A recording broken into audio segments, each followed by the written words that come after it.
આજનો ઓડિયો પરમપિતા પરમાત્માને શરણે સમર્પિત કરું છું. આપ સૌની શુભેચ્છા અમારા પર બની રહે તેવી અભ્યર્થના સહ. જય શ્રીમદ નારાયણ. શ્રીમદ ભગવદ્ ગીતા પ્રકૃતિના 3 ગુણો નામનો અધ્યાય 14, શ્લોક 6 અને 7. હે નિષ્પાપ, સત્વગુણ અન્ય ગુણો કરતાં અધિક શુદ્ધ હોવાથી પ્રકાશ આપનારો અને મનુષ્યને સર્વ પાપ કર્મોથી મુક્ત કરનારો છે. જે મનુષ્ય આ ગુણમાં અવસ્થિત હોય છે તેઓ સુખ તથા જ્ઞાનના ભાવથી બદ્ધ થઈ જાય છે.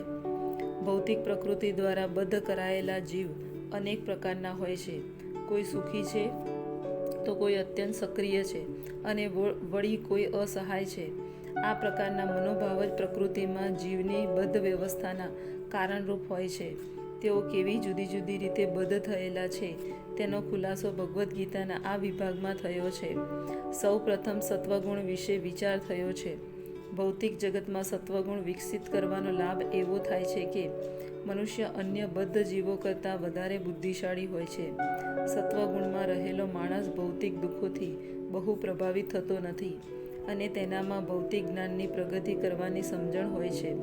આનો પ્રતિનિધિ બ્રાહ્મણ છે, જેને સત્વગુણમાં રહેલો હોવાનું માનવામાં આવે છે. સુખનો આ ભાવ એવા વિચારને કારણે હોય છે કે સત્વગુણમાં મનુષ્ય મોટે ભાગે પાપ કર્મોથી મુક્ત હોય છે. વસ્તુતઃ વૈદિક સાહિત્યમાં એમ કહેવામાં આવ્યું છે કે સત્વગુણ એટલે જ વધારે જ્ઞાન, સુખની વધારે લાગણી. અહીં મુશ્કેલી એવી છે કે જ્યારે મનુષ્ય સત્વગુણમાં સ્થિત થઈ જાય છે ત્યારે તેને એવું લાગે છે કે પોતે જ્ઞાનમાં ઉન્નત થયો છે અને અન્ય મનુષ્યોથી શ્રેષ્ઠ છે. આવી રીતે તે બદ્ધ થઈ જાય છે. આ બાબતમાં વૈજ્ઞાનિક તથા તત્વચિંતક ઉત્તમ દ્રષ્ટાંત છે. આમાંના દરેકને પોતાના જ્ઞાનનો ગર્વ હોય છે અને તેઓ પોતાની રહેણીકરણી સુધારી લેતા હોવાથી તેમને એક પ્રકારના ભૌતિક સુખનો અનુભવ થાય છે. બદ્ધ જીવનમાં વધુ સુખનો આ ભાવ તેમને ભૌતિક પ્રકૃતિના સત્વગુણથી બદ્ધ કરે છે. આમ થવાથી તેઓ સત્વગુણયુક્ત કર્મ કરવા પ્રતિ આકૃષ્ટ થાય છે અને જ્યાં સુધી તેમને આ પ્રમાણે કર્મ કરતા રહેવાનું આકર્ષણ રહે છે ત્યાં સુધી તેમને કોઈને કોઈ પ્રકારનું શરીર ધારણ કરવું પડે છે. એ રીતે તેમની મુક્તિની કે વૈકુંઠ લોકમાં જવાની કોઈ શક્યતા રહેતી નથી.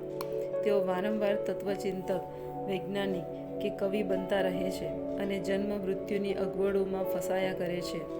પરંતુ ભૌતિક પ્રકૃતિના બ્રહ્મમાં રહેવાને કારણે તેઓ એમ વિચારતા હોય છે કે આવા પ્રકારનું જીવન આનંદમય હોય છે. હે કુંતી પુત્ર, રજોગુણની ઉત્પત્તિ અમર્યાદિત ઈચ્છાઓ તથા તૃષ્ણાને કારણે થાય છે અને આથી દેહધારી જીવ સકામ કર્મથી બદ્ધ થઈ જાય છે. રજોગુણનું ખાસ લક્ષણ છે પુરુષ તથા સ્ત્રી વચ્ચેનું આકર્ષણ. સ્ત્રીને પુરુષનું આકર્ષણ હોય છે અને પુરુષને સ્ત્રીનું આકર્ષણ હોય છે. આને રજોગુણ કહેવાય છે.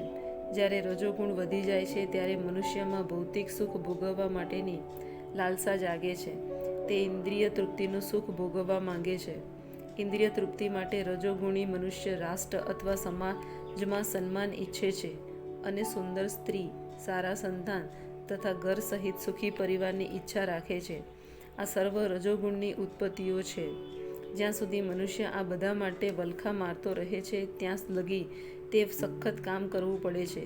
તેથી અહીં સ્પષ્ટપણે જણાવ્યું છે કે મનુષ્ય પોતાના કર્મફળોના સંગને કારણે આવા કર્મોથી જ બદ્ધ થઈ જાય છે. પત્ની, બાળકો તથા સમાજને સંતોષવા ખાતર તથા મોભો જાળવી રાખવા ખાતર તેણે કામ કરવું પડે છે. તેથી સમગ્ર ભૌતિક જગત વધતે કે ઓછે અંશે રજોગુણી છે. આધુનિક સભ્યતા રજોગુણના ધોરણે ઉન્નત ગણાય છે. પ્રાચીન કાળમાં સત્વગુણમાં હોવાને જ ઉન્નત અવસ્થામાં માનવામાં આવતી હતી. જો સત્વગુણી મનુષ્યને મુક્તિ મળતી નથી તો રજોગુણમાં સપડાયેલા લોકો વિશે તો કહેવાનું જ શું હોય. જય શ્રીમદ નારાયણ.